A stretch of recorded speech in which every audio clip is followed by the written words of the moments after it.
Hello people, are you sharing our lessons? Are you posting our lessons? Are you subscribing to our channel? If not, it's a very big problem. Try to do that. We beg you, we beseech you, please try to share our lessons to your friends. Try to subscribe.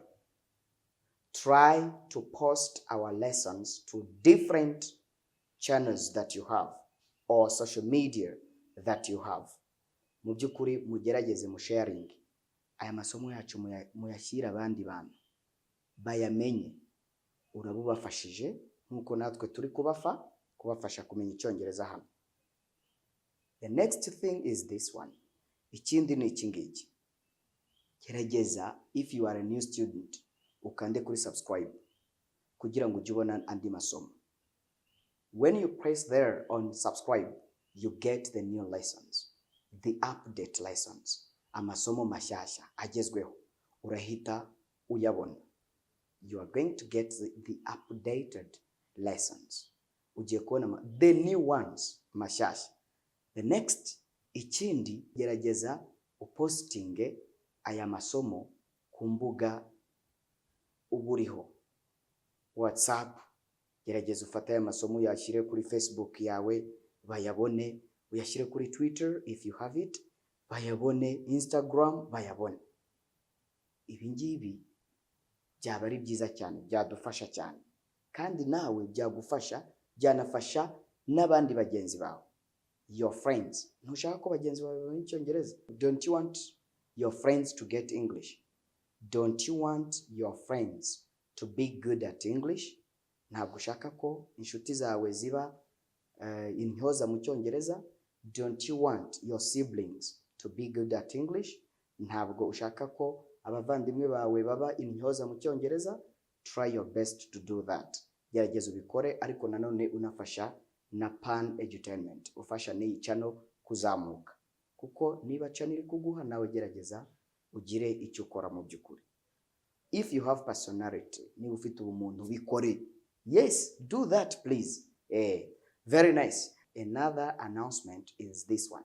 Irindi tangazo ni, just if you have not yet bought the book, niba utaragura igitabo, this is your right time to buy it, right? Do you get me? No mwanya wawe wo kugura igitabo, English Kinyarwanda book, tukagira n'ikindi gitabo kiri muri English cyoroshye cyane kandi gifite grammar yose ukeneye. Kirimo ama verbs, adjectives, adverbs, kandi mu buryo bworoshye kuko kirimo n'ibishushanyo. Very nice. Good. Now we are going to teach you the expression which is to the extent that. To the extent that. This is a very good expression that is used in English language. Iyi ni expression nziza cyane ikoreshwa mu Cyongereza ivuga ngo to the extent that. To the extent that. What is the meaning of that? We are going to see that. Tujya kubireba. Never go outside from the lesson. Try to be together with us until we finish the lesson. Gerageza ubane natwe kugeza ubwo iri somo rirangiye. You are going to get many different things that are going to help you get English very well. Ugiye kunguka byinshi cyane. Very nice. Then we are going to start this lesson with the word envy. The word of today is envy. Envy. Envy means what? Envy. Envy nichi. Envy means ishyari. Envy. Verb to envy no kugira ishyari. Ushobora kubwira umuntu uti my friend, stop envying them. Stop envying them. Rekeraho kubagirira ishyari. They envied them last years ago. Mu myaka yashize bari babafitiye ishyari. They envied. Envy, then past, simple past is envied. Then to envy. To envy no kugira ishyari. For example, I can say, I don't like to envy other people. Sinkunda kugirira ishyari abandi. To envy. Why do you envy me? Birakoreshwa. Why do you envy me? Kuki ungirira ishyari? Don't envy them. Wibagirira ishyari. We were envying them By the time they had the new car, twari tubafitiye ishyari mu gihe bari bafite imodoka nshya. That is to envy, but you say envy like this. Envy. Very nice. We use this expression. We are going to now we are entering into the lesson. Twinjiye mu isomo. To the extent that bisobanuye iki? We use this expression to emphasize. My friend, ntukavuge ngo emphasize. Ntabwo bibaho. We say to emphasize. Yes, to emphasize that a situation has reached a difficult or dangerous or surprising stage. We use to the extent that when we are saying that the situation has reached a difficult, dangerous or surprising stage.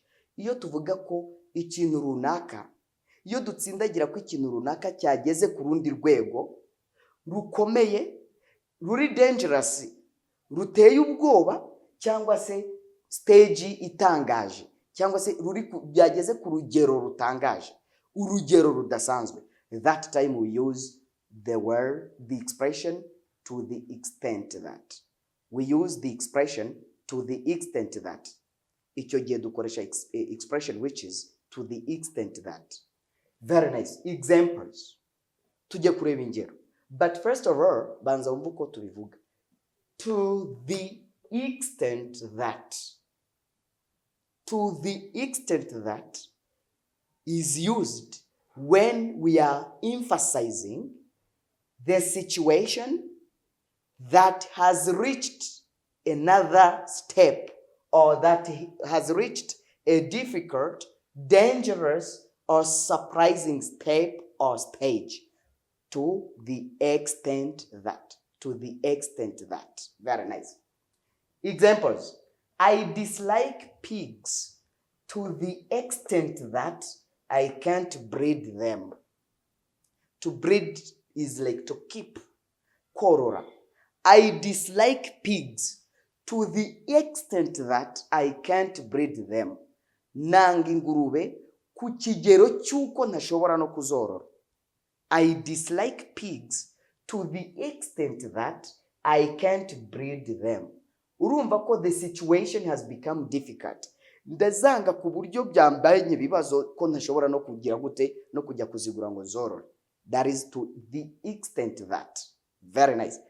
Number 2, you can say products are very expensive this year to the extent that everyone is complaining. Products are very expensive this year to the extent that everyone is complaining. This English is for intermediate and advanced level students. Iki Cyongereza turi kwiga ni cy'abantu bari muri intermediate level cyangwa advanced. Beginners ashobora kuyibura. Ariko ntibisobanuye ko utaryiga, hari utwo ngenda ashyiramo twagenda tugufasha. Yes. Good. Products are very expensive this year to the extent that everyone is complaining. Bishatse kuvuga ngo ibicuruzwa birahenze muri uyu mwaka kugera ku kigero cyuko buri wese ari kwivovota cyangwa se ari kuvuga ati ariko byagenze gute. Products are very expensive this year to the extent that everyone is complaining. Very nice. Good. Number 3. They quarreled to the extent that they started to fight. Baratonganye kugeza ku kigero cyuko batangiye kurwana. Ntabwo twari tuzi ko byavamo imirwano. But they quarreled to the extent that they started to fight. Yes, they quarreled to the extent that they started to fight. Ubu uri kubwira umuntu inkuru yabaye. Cyagiye bateranya amagambo kugeza ubwo batangiye gufatana mu mashati. Yes, they quarreled to the extent that they started to fight, but never quarrelings. I don't like quarreling. When you are quarreling with someone, there is no interest in quarreling. No interest in quarreling. Never quarrel. Ntukajye mu bintu byo guterana amagambo. Si byiza cyane. Good. Number 4. She was very selfish to the extent that, yes, we are here. To the extent that she couldn't buy her father a bottle of beer. Yari umunyabugugu, yarikundaga cyane, ntiyatangaga ku kigero cy'uko atashoboraga no kugurira se icupa ry'inzoga. Uribaza umuntu wakubyaye papa wawe, ukaba selfish to the extent that you cannot buy your father a bottle of beer. That's a very big problem. Don't be selfish to the extent that you can't buy your father a bottle of beer. Ntukabe umunyabugugu ku kigero cy'uko udashobora kugurira papa wawe icupa ry'inzoga mu gihe arikeneye. Very nice. Number 5. I worked very hard yesterday to the extent that I failed to wash my body. I worked very hard yesterday to the extent that I failed to wash my body. Nakoze cyane. I worked very hard yesterday. Ejo narakoze cyane to the extent that. To the extent that I failed to wash my body. Kugeza ubwo nananiwe kwiyuhagira. Kubera, because I was very exhausted. I was very exhausted by that time. You can also say, ushobora kuvuga uti, I was very exhausted to the extent that I failed to get up. I was very exhausted to the extent that I failed to get up. Nari nananiwe ku rwego rw'uko ntashoboraga no kubyuka. Yes.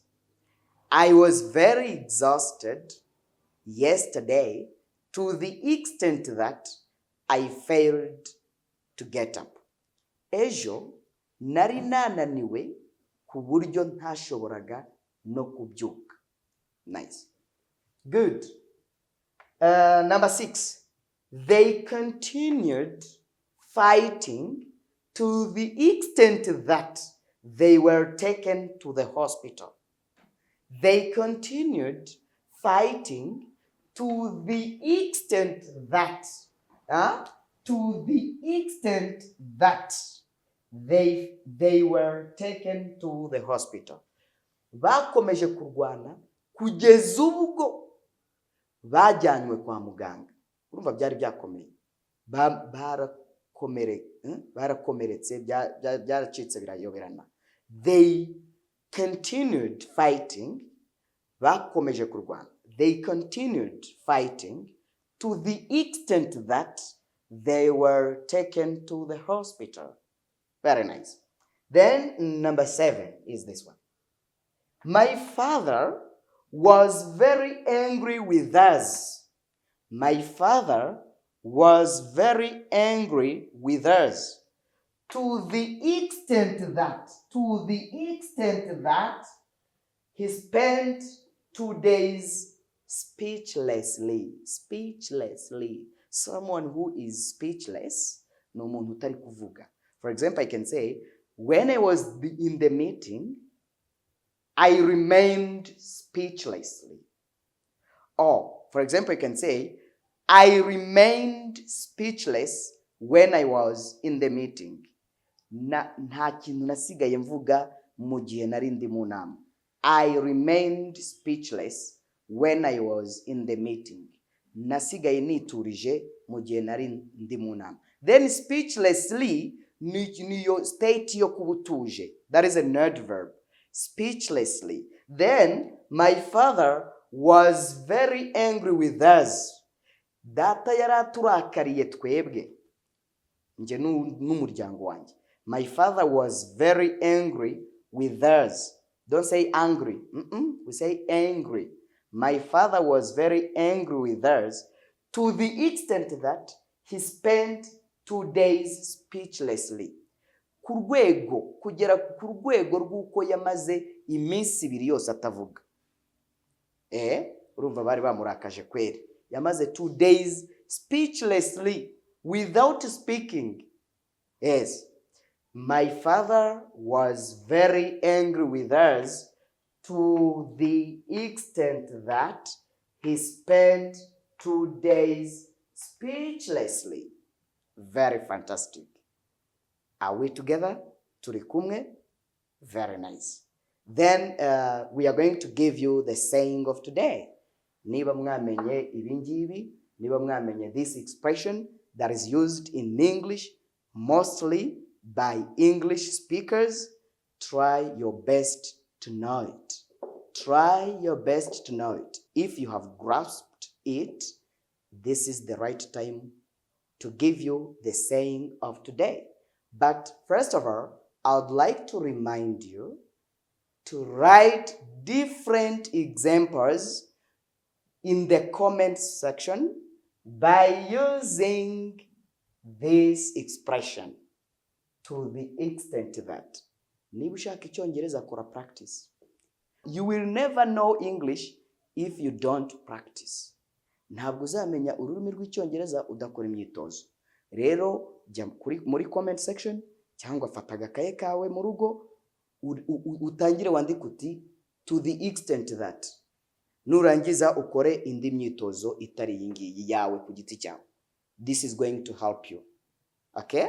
Very nice. To the extent that.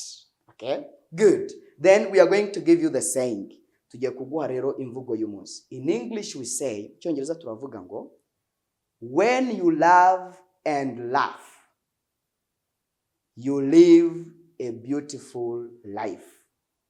When you love and laugh, you live a beautiful life. Iyo ukunze ndetse ugaseka, uba mu buzima bwiza cyane. When you love and laugh, you live a beautiful life. I am Teacher Jasper, and I have the book that can help you so much get English language very well. Mfite igitabo cyagufasha kumenya ururimi neza. I thank you so much. Bye bye.